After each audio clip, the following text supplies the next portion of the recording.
Nous allons maintenant nous entretenir en compagnie de M. Gaston Giroux, qui fait les frais de notre reportage des 40 ans de Plongeon Québec, pardon. Alors, la Fédération de plongeon du Québec, Plongeon Québec, pour ses 40 ans, présente 40 portraits d'entraîneurs, de plongeurs, de bénévoles.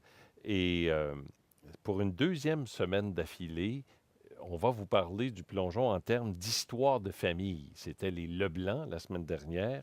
Cette semaine, c'est chez les Gagnon-Giroux et M. Gaston Giroux a accepté notre invitation. Bon après-midi, M. Giroux. Bonjour, monsieur. Comment allez-vous? Oh, excellent, excellent. Oh, vous avez l'air excellent, en effet. Oui, même malgré mes 81 ans. Ah, vous êtes tout jeune.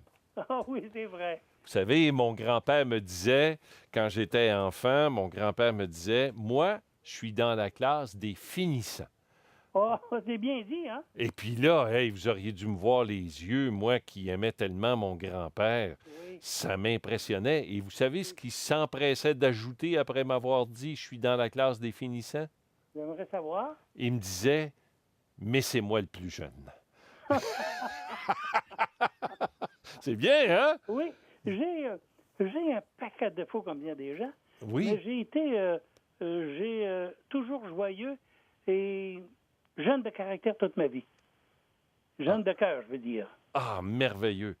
Car ma mère a 85 ans et comme elle me dirait elle-même, je fais encore mon pelletage. Oh my goodness. C'est bien, hein? Ah ben, c'est bien, vous me dites. Oui, C'est tellement un beau modèle. oui. Et puis vous avez une passion, on peut le dire, la passion du plongeon. Alors, j'aimerais que vous me racontiez comment vous avez développé ça, d'où ça vous est venu. Disons que ma passion a diminué de beaucoup, mais du temps, j'étais vraiment passionné. C'est que mon épouse et moi avons toujours été à l'affût pour les sports et le scolaire de nos enfants. Et puis en 73, ma fille Marie-André a commencé à faire du plongeon. Mhm. J'ai donc étudié ça, j'ai été passionné par ça. J'ai étudié tout ce qui pouvait exister sur le plongeon, car moi-même, je n'ai jamais plongé et je n'ai jamais été instructeur. Et c'est après un an ou deux, nous avons fondé le club de plongeon de Jonquière. J'ai été président de l'association régionale de plongeon, et ainsi de suite. Et puis, nous avons instauré un système de juges à travers le Canada. À travers le Canada. Oui, pas nous, je m'excuse d'être direct comme ça, mais après avoir connu tous les règlements comme il faut, je me suis mis à essayer de juger. Et puis, j'ai vu que c'était possible. Quelqu'un qui a un bon jugement et qui connaît très bien les règlements peut très bien juger. Parce qu'autrefois, seuls les instructeurs avaient le droit de juger. J'ai donc créé un système que tu peux devenir juge 1, 2, 3, 4, 5, c'est-à-dire régional, provincial, national, international, mondial et olympique. Et puis la Fédération canadienne du plongeon à Ottawa a traduit mon système en anglais et ils l'ont instauré depuis 20 ans à travers le Canada.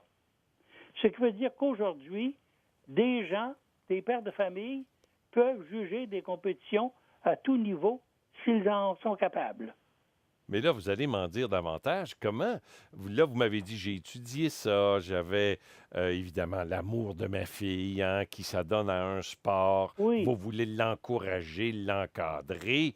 Mais d'où vous est venue cette idée, ma foi divine, de créer un système? Voici. Une fois, lors d'une de mes visites à la Fédération à Montréal, j'avais vu dans la filière des écussons. C'était marqué officiel 1 et officiel 2. Je me suis informé ce que c'était et on m'a dit que c'était en prévision si un jour on avait des cliniques de parents pour juger le plongeon. Alors, je suis revenu dans ma région, j'en ai parlé à l'exécutif du plongeon et nous avons écrit à Bernard Valois, qui était directeur technique de la Fédération du temps, et nous ne lui avons pas demandé de venir. Nous avons dit, Bernard, nous t'attendons telle date, nous allons être au-delà de 25 pour suivre la première session. Et c'est au Saguenay que la première session, pour les juges, pour les officiels, au Canada, que ça s'est donné. Alors, après ça, on s'est perfectionné, et puis le national ne croyait pas du tout, ni les entraîneurs, qu'on pouvait juger comme ça des personnes qui n'ont jamais été instructeurs ou plongeurs. Alors, ils m'ont mis sur le bord de la piscine avec 5-6 instructeurs à la piscine olympique, et puis ils faisaient plonger certaines personnes, différents plongeons, n'importe quelle sorte. Et puis, il fallait écrire sur un papier en secret la note que nous mettions. Alors, moi, je mettais, mettons, 5 ou 6. Mm-hmm. Alors, il disait, Gaston, qu'est-ce que tu as mis, toi? Le président de la Fédération canadienne. Qu'est-ce que tu as mis? J'ai mis 6. Pourquoi tu as mis 6? Pour telle raison, telle raison, telle raison. Il demandait aux autres instructeurs, combien avez-vous mis, vous autres? 5,5, 6, 6,5, 5, 5,5, 6. Ils se sont aperçus que quand on connaissait très bien les règlements, qu'on était capable de juger le plongeon. Cependant, si quelqu'un plonge trop loin du tremplin, il a fait une faute, il mérite, mettons, 4,5 ou 5. Mon problème à moi, ce n'était pas... C'est-à-dire que le problème n'était pas à moi, c'était à l'entraîneur de voir pourquoi il avait plongé si loin de la planche pendant son exécution. Alors, c'est le même que j'ai appris. Et puis, ce qui m'a permis, une fois, avec le national, ils ont appelé ça la découverte de Gaston Giroux. C'est le même qui ont appelé ça. Comme quoi j'avais pu permettre aux gens de s'habituer à plonger. Ce qui m'a permis, le national m'a envoyé juger le plongeon dans une compétition nationale, internationale et mondiale. J'ai été à Vancouver 7-8 fois, Edmonton une 12aine de fois, Calgary, Winnipeg, Saint-Jean-Terre-Neuve, Saint-Jean-Nouveau-Brunswick, Fort Lauderdale, le haut du lac supérieur, Thunder Bay, Fort Lauderdale, le Texas, la Californie, l'Autriche puis l'Italie. Alors... On ne me payait pas pour ça. Pardonnez-moi, mais vous aviez une question. Non, allez-y. On ne me payait pas pour ça, mais on payait mes dépenses. Alors, c'était agréable. Ça m'a permis de voyager beaucoup et d'étudier beaucoup le plongeon. Ce qui veut dire que j'ai été beaucoup aidé aussi par Jean Plamondon, qui était instructeur à Québec, et puis Don Webb, qui était instructeur à Pointe-Claire. Et j'ai vu Don Webb, qui était le grand Manitou du plongeon pour les instructeurs dans le temps, venir me demander des renseignements sur qu'est-ce qu'on fait dans telle situation, Gaston, parce que je savais les règlements par cœur.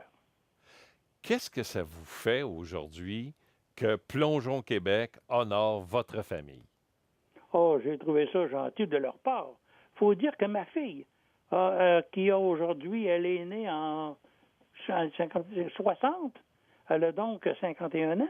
Oui. Elle enseigne encore le plongeon à Jonquière. Et sa fille a fait beaucoup de plongeon à Montréal avec Camo. Donc, c'était la petite fille, la fille et puis le père ont été impliqués complètement dans le plongeon, je dirais, pendant 35 ans. Bien, M. Giroux, ça a été pour moi un véritable privilège de vous entendre cet après-midi. Oh, t'es gentil? Ah, je suis pas gentil. Je suis pas gentil du tout. Vous le méritez tellement. Vous méritez tellement cette reconnaissance. Et j'espère, parce que là, vous allez être mon messager, que vous allez transmettre nos félicitations aussi à tous les Giroux et Gagnon qui ont participé à cette très, très belle aventure, cette magnifique histoire. Et merci d'avoir accepté notre invitation cet après-midi. T'es gentil, je te remercie beaucoup, puis je te souhaite une belle fin de journée. Puis continuez d'être le plus jeune de la classe des finissants. Ah, je le suis. Je le suis, par exemple. Ah, ça, par exemple, ils ne pourront pas m'enlever ça. Ben merci. Bonjour, je t'ai trouvé agréable. Ben merci, au revoir. Bonjour. Vous écoutez Sport Extra à la fréquence 96 sur Sirius, branché sur le sport, avec une équipe d'animateurs et de chroniqueurs expérimentés. Toute l'actualité sportive sur Sport Extra, une chaîne satellite de Radio-Canada.